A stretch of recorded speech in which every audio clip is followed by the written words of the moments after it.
મોટા સમાચાર અત્યારે સામે આવી રહ્યા છે। સામાન્ય વહીવટ વિભાગે એક આશ્ચર્યજનક પરિપત્ર કર્યો છે, જેમાં સાંસદો, મંત્રીઓ અને ધારાસભ્યોની ગરિમા જાળવવા માટે સૂચન કરાયું છે।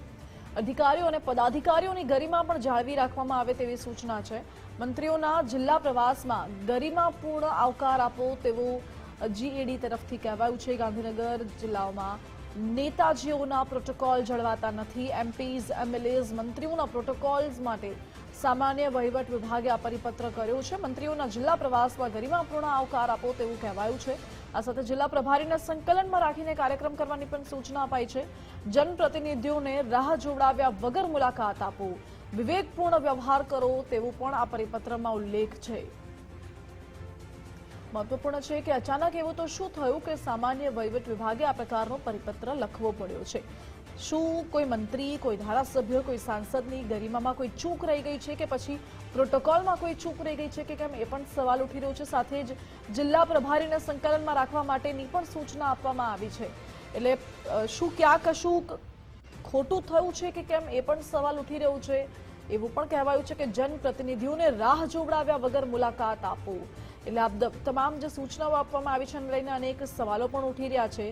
જોકે હાલ તો માહિતી સામે આવી છે, સામાન્ય વહીવટ વિભાગે આ પ્રકારનો પરિપત્ર કર્યો છે અને આશ્ચર્યજનક પરિપત્ર છે, કારણ કે ધારાસભ્યો, સાંસદો અને મંત્રીઓને જે તમામ જગ્યાએ આવકાર આપવામાં આવતો હોય છે, કારણ કે તેમનો એ હોદ્દો હોય છે, એ જનપ્રતિનિધિ છે। એટલે દરેક જગ્યાએ જ્યારે સાંસદ, ધારાસભ્ય કે મંત્રીઓ જતા હોય તો તેમને એ આવકાર મળતો હોય છે। તો શું તેમની ગરિમામાં ક્યાંક કોઈ ચૂક રહી ગઈ છે કે કેમ, એ પણ સવાલ ઉઠી રહ્યો છે, કારણ કે આ પરિપત્રમાં તેમની ગરિમા જાળવવા માટેનું સૂચન કરાયું છે। સાથે જ પ્રોટોકોલનું પાલન થાય એવું પણ સૂચન કરાયું છે। આજ મુદ્દે વાત કરીશું, સંવાદદાતા રાહુલ ત્રિવેદી જોડાઈ ગયા છે।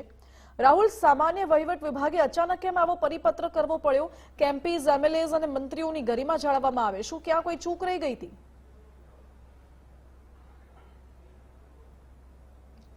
બિલકુલ માનસી, જ્યારે આ એવી પરિસ્થિતિ ઊભી થઈ હોય ત્યારે સામાન્ય વહીવટ દ્વારા પરિપત્ર કરવાની ફરજ પડી હોય છે, કારણ કે જ્યારે બી મુખ્યમંત્રી કે વડાપ્રધાન કે અન્ય સરકારી જ્યારે કાર્યક્રમ જિલ્લાઓની અંદર યોજાતા હોય છે ત્યારે ત્યાંના સ્થાનિક ધારાસભ્ય હોય કે સ્થાનિક સંસદ હોય તેમને ક્યાંક ને ક્યાંક તેમનું જે સન્માન જોવું જોઈએ, પ્રોટોકોલ પ્રમાણે જેમને જગ્યા મળી જોઈએ છે, જગ્યા નથી મળતી, જેના કારણે આ પ્રકારની પરિસ્થિતિનું ઊભા થતી હોય છે।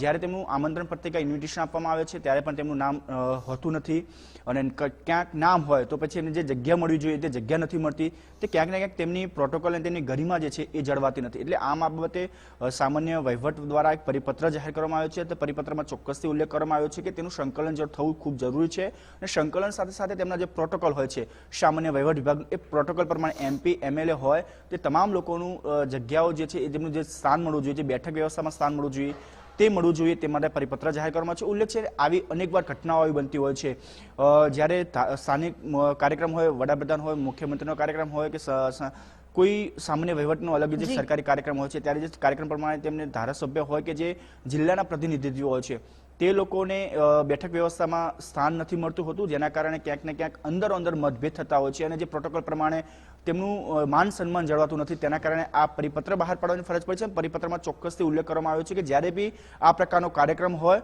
તો સ્થાનિક એમપી, એમએલએનું જે પ્રોટોકોલ છે તે જળવાવું જોઈએ, સાથે સાથે તેમની સાથે સંકલન કરવું પણ તે ખૂબ જરૂરી છે। આ સમગ્ર બાબતોને ધ્યાનમાં લઈને જે સામાન્ય વહીવટ વિભાગ દ્વારા જે છે પરિપત્ર જે છે બહાર પાડવામાં આવ્યો છે। જી રાહુલ, આભાર આપનો।